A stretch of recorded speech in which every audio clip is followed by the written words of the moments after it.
Hi, Maria Mandarino here today, and today we are going to talk about radical spirituality in the context of the Enneagram. We're going to look at a couple of ideas around this beyond the Enneagram as well, quite a few actually. Before we jump in though, please, if you haven't already subscribed to the channel, if you would go ahead and click that subscribe button, that would really help me out. The more subscribes we have, the further our reach is, and more people that need to know about what I'm doing here can find out about what I'm doing. So also remember to like, comment if you choose to, and share the episode with those that you think may be interested in the work that I'm doing here. So before we jump into this idea of radical spirituality, I want to set our terms. Um, so I've been talking on the various social media platforms the past couple of days about spiritual but not religious, which happens to be most of the people that I work with.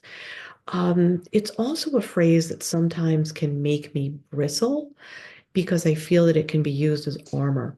And if it's a phrase that you resonate with, I want you to own it. I don't want you to use it as armor. So that's why I want to set our terms. So something I don't think I've ever talked about on social media at all is that before I became, so I don't even know if you guys know this, but I'm also an acupuncturist as well as a spiritual director, which is the context of my work here is as a spiritual director and a certified Enneagram practitioner and an astrologer, that work that I do under that umbrella. I'm also an acupuncturist here in the Northwest Phoenix Valley. And I've been an acupuncturist and body worker combined about 23 years. I do somatic body work as well. And that's been my life for a long time. But before all of that, I was an English teacher way back. So I have a great passion for literature and writing and using literature as a way to launch into writing. So that's why I want to define our terms because I always used to tell my students that you need to define your terms. If you're going to make an argument, you better know the materials that you're working with, right? The commodities that you're presenting, right? So in English language and in writing, that's defining your terms. So let's define them. I want to talk about the word religion because it's a word that in many places has been hijacked. Um, so I'm going to just look that up and read that to you. This is from Merriam-Webster. I'm going to give you a couple of the definitions. A personal set, emphasis on the word personal, a personal set or institutionalized system of religious attitudes, beliefs, and practices. Do not let go of that word personal. Okay. Second definition, the service and worship of God or the supernatural. Underneath that one, commitment or devotion to religious faith or observance, or the state of being religious. Third definition, a cause, principle, or system of beliefs held to with ardor and faith. Now, I'm going to read you another definition for a different term, and that term is dogma. First definition, something held as an established opinion, especially a definitive, authoritative tenet. Note what word is not there, personal. Second, a code of such tenets. Example would be pedagogical dogma. And third, a point of view or tenet put forth as authoritative without adequate grounds. And then a doctrine or body of doctrines concerning faith or morals formally stated and authoritatively proclaimed by a church. So those of you who identify as spiritual but not religious, my question to you is it that you're not religious or is it that you don't align with dogma? Because my bet is it's the second one. So I'm just going to leave that out there and just float that on this episode. Okay. So radical spirituality, as I look at it, is a return to fundamental basic spiritual principles. I'm going to use that word again, personal, that we used in the beginning with defining that term religion. Okay. So return to basic spiritual principles that are personal. Because if it ain't personal, why are you doing it? Um, Radical spirituality involves core values. Those are yours, your core values. Okay. It helps bring us to inner peace, radical spirituality. It's the goal is to bring us to inner peace. And what is that about? A deeper connection to divinity. Okay, and I'm going to use some words interchangeably here, and I'm going to apologize in advance if they make people uncomfortable because they may. I do use the words interchangeably: divinity, God, creator, creation, divine love, universal love. I know some people use the word universe. To me, it doesn't have enough to it to describe the divine. So I would say universal love. That's just me. Other people say the universe that I work with. It's all good. Okay. Again, emphasis on the personal. How are you personally experiencing divinity, God, the divine universe, etc. Okay. Um, but also what radical spirituality means for me when I work with people in spiritual direction, I want to know how you are finding God in the mess. Because our experience of spirituality, and I'm going to use the word religion, so here's why. I don't want anybody to copy that language from you. Okay, that's why I use words interchangeably. Okay, um, if you choose not to own the word religion, that's fine. Don't let anybody take it from you. Okay, so how do you find God in the mess? If your experience of spirituality or religion is only about the party perfect, if it's only about the unicorns and the rainbows, you probably might as well just move on to the next episode right now and just listen to somebody else because that's not what you're going to get from me. It's not what you're going to get from listening to me. It's not what you're going to get from working with me. Okay? Because my whole approach to spiritual connection is about making it real. Okay? And life, in Chinese medicine, we talk about the five emotions, right? And we have joy, we have worry, we have grief, we have fear. What else do we have in there? Anger. Okay. And so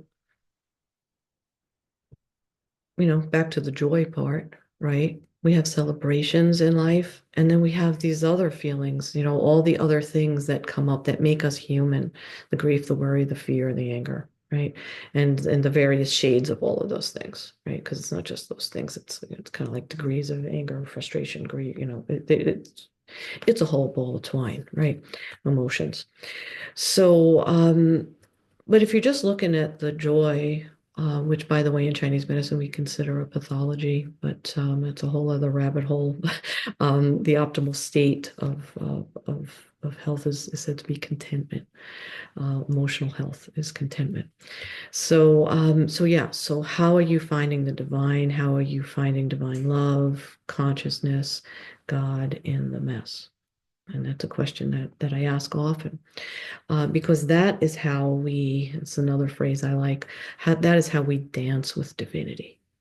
Okay, that's how we get to be, and what do I mean by dance? It's how we get to be in relationship with divinity. We are dynamic beings as humans, right? We're in flux. Life is in flux. It's the nature of life, right? Um, of being a biological organism on the planet, right? It's flux. And how are you dancing in that flux with your divine creator?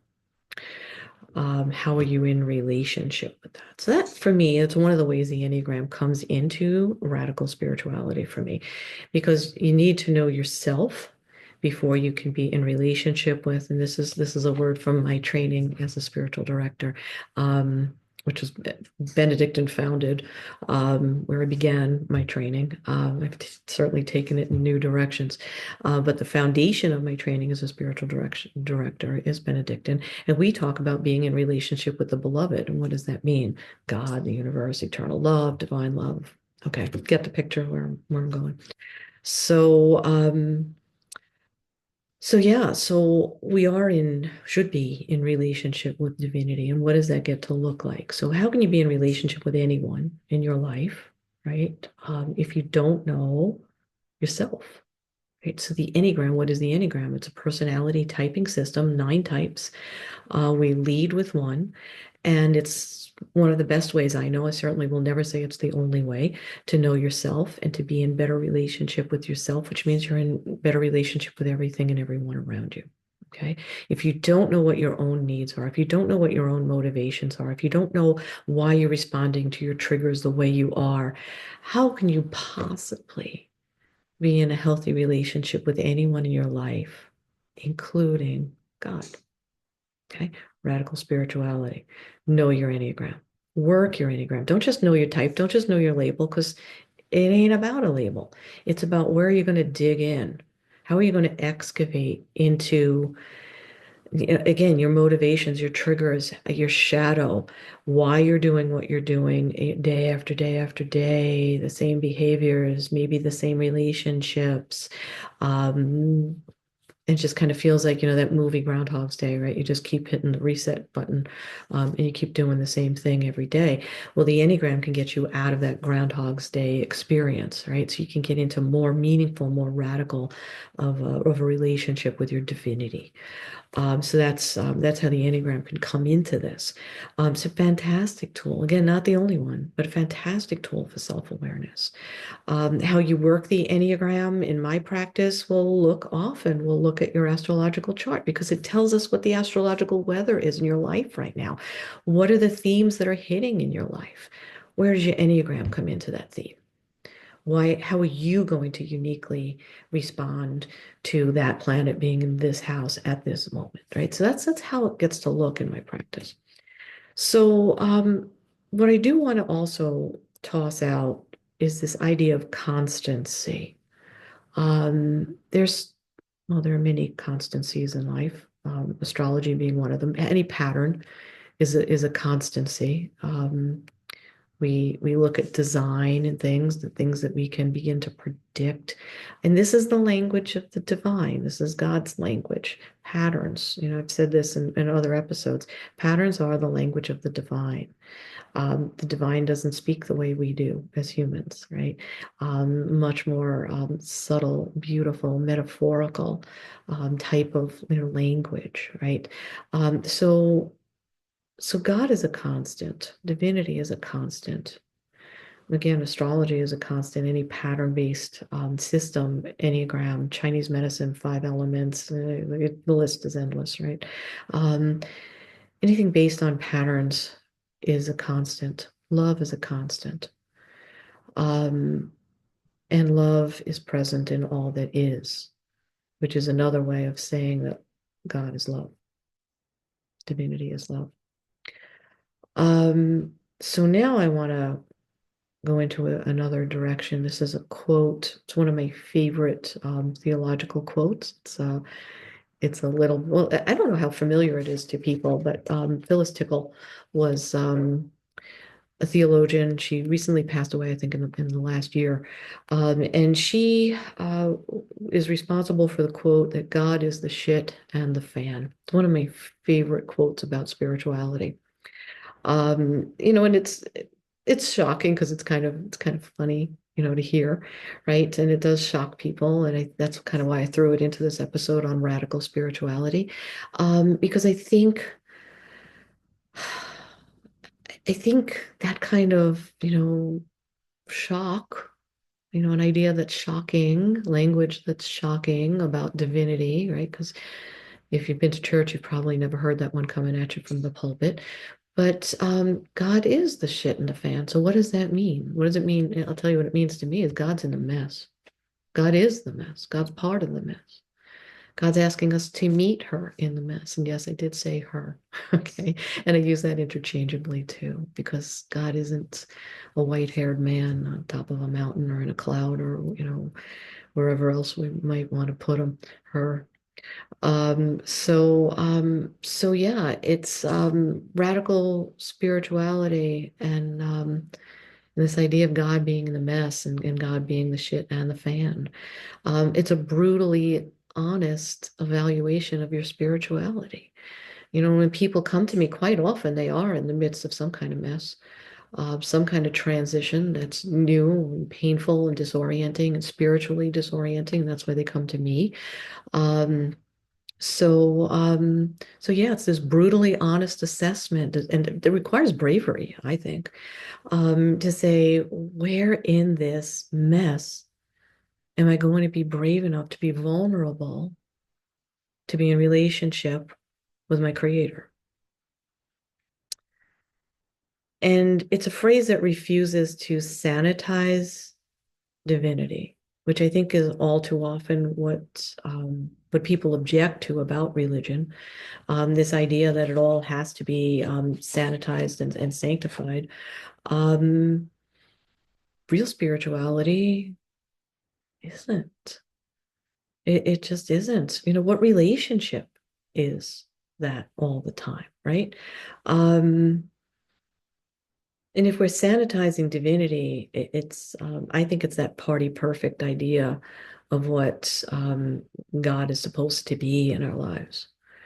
And I think that's what makes people run away from this notion of religion or church or organized religion. Because life ain't organized. There's patterns of expression where we can find divinity, but yeah, I don't think spirituality is organized. I would almost dare to say I hope it's not for you. Um, because I think you're probably missing something if it is. Um, so yeah, and I'm not saying that God isn't in the peace because God is in the peace that we seek to find. But it's the word seek, I think, that matters more. It's that expression, it's not the destination, it's the journey, right? So peace being the destination, but it's the journey toward that peace that often can look and feel anything but peaceful, but we're seeking. We're seeking what we know is there, and we want to be in deeper relationship with it. But getting into deeper relationship usually doesn't feel peaceful. Um, so again, that's the work of spiritual direction. It's walking with somebody through what is uncomfortable, what feels unfamiliar, right? Think of yourself on taking a nighttime walk. Um, and you don't know where you're going, right? A little uncomfortable. Um, by the way, it's one of my favorite things to do is to walk in the dark. It's also how I learned to drive. That's another story. I found as a new driver when I was a teenager, I drove. Um, I felt more relaxed when I was driving because I had less to distract me if it was nighttime. And where I grew up, you could, as long as you were driving with another driver, you could drive at night. So I just found that was easier for me. I was able to focus more. And then as you practice that, then it becomes easier doing it with distractions. So I'm not advocating that, but and this goes back many years. Um, so yeah, but being in the darkness takes out a lot of the distractions. If you're working your spirituality right, um, and that's hard to do. And again, getting back to that driving metaphor, right? It was legal to do this where I grew up driving, but you had to have a driver with you, licensed driver with you.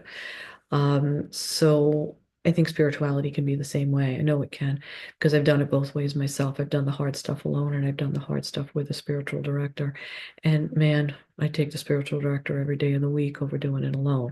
So If you're not in spiritual direction or you don't know what spiritual direction is, I have a link that'll be in the show notes where you can schedule a half-hour call to learn a little bit more about that, or check some of my older episodes where I talk about what spiritual direction is. So my point here about God being the shit in the fan is recognizing that God's just not in the peaceful moments. God's not only in, I should say, God is not only in the party perfect experiences. God's in all of it. You can't itemize God. You can't itemize divinity. You can't itemize universal love. Um, it's in all of it. It's in the chaos. It's in the breakdown. It's in the raw, and it's in the mess. Okay. Um, so if any of this makes sense to you or resonates with you, I will encourage you to check out the show notes, look at some of the links. I've got my links to social media. I'm going to be talking about this platform, this on the other platforms through the week in different ways. So you'll hear it in different ways, maybe resonate, a little differently for you. So check out all of those platforms if you're on all of them. If you'd like to schedule that call with me, go ahead and do that. Again, it's a free half-hour discovery call. We kind of talk about what I do, how it can help you, what your needs and goals are spiritually, and how and if I can fit into your spiritual journey. There are many people out there doing this work. I'm a little more out of the box, if you haven't guessed that by now. I'm going to toss in a little bit about my own spiritual upbringing and background. I was raised Roman Catholic, um, went along with the only thing I knew. Um, and it was as comfortable can be until you know that there's something more comfortable. And I had the opportunity to explore when I was older and kind of danced around other Protestant churches, Lutheran. And then I found the Episcopal Church, which is somewhere in between Catholic and Protestantism, and then left all of it.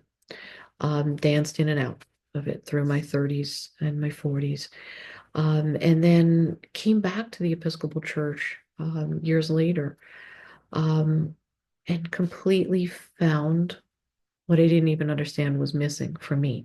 And that was a place to ask questions, not be judged, and a place where women could ask questions and not be judged. So I'm not saying that's the only place you can do that. I'm not even saying you have to do it in a church. I'm just saying that's what I found it to be. And I have still, till this day, cycle in and cycle out. I'm not as engaged right now, and that partly has to do with where I live. I don't find it here in Arizona. So, so yeah, my spirituality has come to look, different and more personally driven. There's that word again, personally, right? So if I could leave you with where we began and defining your terms, be courageous enough to define your terms and your spirituality. Know what it is that you want and just not what you don't want to be around, or that you don't want to be part of, or that you don't want to be associated with. Don't let anybody take that language away from you if that language works for you. Okay. And again, if you want to explore this with me, I love having these conversations. This is part of the work that I do. So thank you for being here.